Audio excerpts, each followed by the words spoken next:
I'm doing this for all my ladies. I know you thinking, yo, it sound like a lullaby, right? But this is for you. Get into it. Greetings, everyone. This is Arletta, coming live and direct from Arletta Unleashed, and I'm actually standing up giving this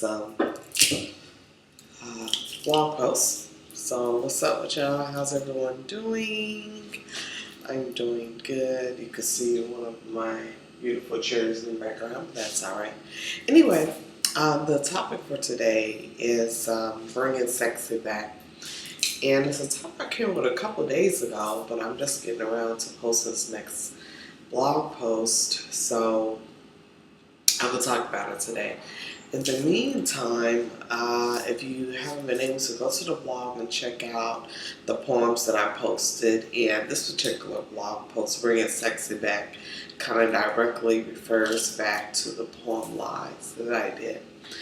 And the topic comes from, as I was doing this poem Lies, it was one of my most challenging pieces. I've been trying to keep this poem under wraps or hidden for so long because I had so many different conflicting emotions attached to it. But essentially explores my growth away from Islam. And primarily the main reason for that was not being able to reconcile my sense of self-worth and self-love as a woman and as a female with Islamic teachings in particular, and with religious teachings in general.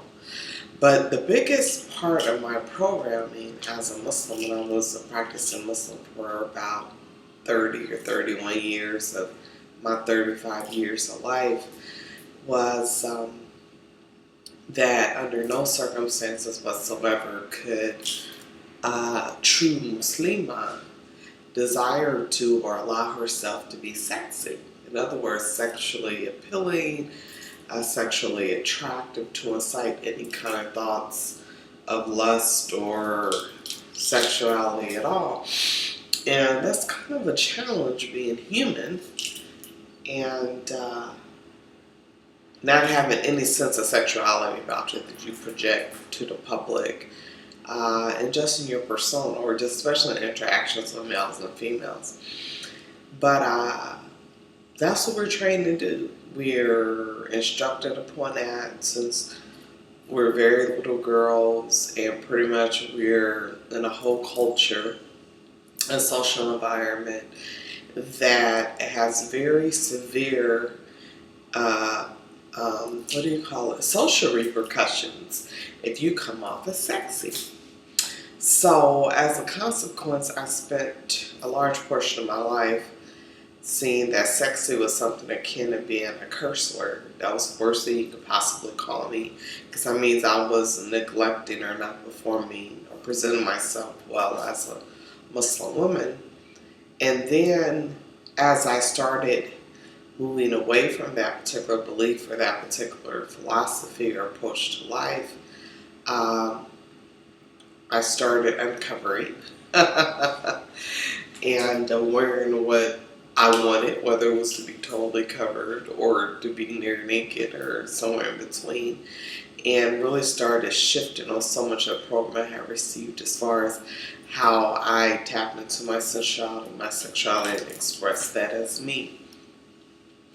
But one of the things that's lingered the most is, regardless of how appealing I may be, how many erotic poems I may recite, and how many compliments or acknowledgments as being a very sensual, very sexual being, within me, within myself, how I perceive myself, I became very conscious and aware while I was recording this piece Lies that I don't think or I don't feel as though I'm sexy.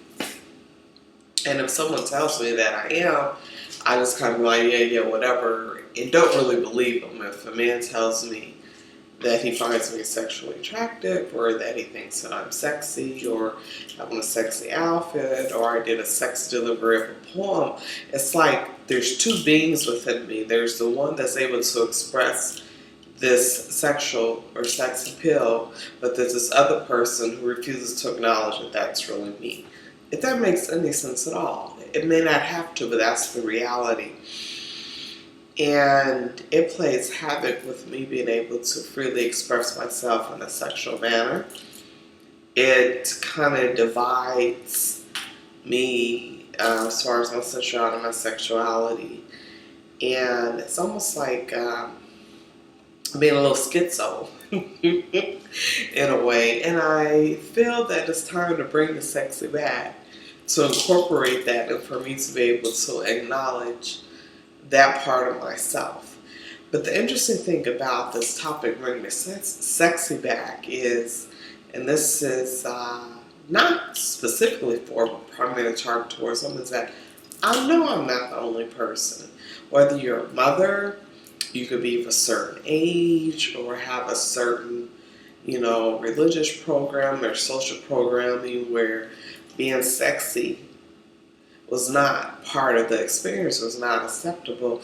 I know I'm not the only one. I run into women all the time, regardless of how they may appear, are disconnected from that. And one of my whole points to becoming unleashed was for me to allow myself permission to be fully connected with all aspects of my self as far as being female is concerned. And my sensuality and my sexuality are very important aspects of that. So I decided that I was going to let go of this programming. And the next time a man tells me that I'm sexy, or I get a compliment in that regard, or someone goes and watches one of my videos and me doing my erotic poetry and say that they were really turned on, I'm trying to be able to receive it, because it's like I don't believe them. To this day, if someone tells me, wow, that was great, or I had this kind of response, on the one hand, I'm like, yeah, that was the point. But on the other hand, I'm like, well, you can't be serious. And I don't want to live like that anymore. I want to feel integrated and whole in that, so I can move past it and go take on another challenge. So if any of y'all know what I'm talking about, if any of you have had the challenge, for example, it may not be about being sexy, it could be about just being attractive. You may have had a self-perception your whole life that you weren't physically attractive, or that members of the opposite sex, if that's your orientation, find you attractive. Or you may have a particular issue about your hair. You always thought it was ugly, or you had ugly arms, or skinny leg, whatever it is. Whatever kind of bullshit, crazy programming that somebody told us or somewhere we picked up allows to be part of our truth. Let's let that go. Y'all want to join me in releasing that? Because I know all of us got at least one thing that we believe that's negative about our appearance, or aspect of our personality, or how we present ourselves to the world and how we perceive ourselves, that's based on some random comment or observation or deliberate programming that we subjected ourselves to at some point in our life. So y'all, it's time to bring sexy back. So my intention is, and I'm saying this before the world, that the next time someone compliments me and says that I'm inspiring a sexual attraction or attractiveness in any form or fashion, I'll be able to receive it and acknowledge that as a part of who I am. And so that concludes this. I want to keep this under 10 minutes so I can upload it easily. Y'all been liking my little edits, the intros and stuff. But anyway, I love y'all. And I'll be back in a couple days. Smooches. Don't forget to bring the sexy back. I just wanna get your attention.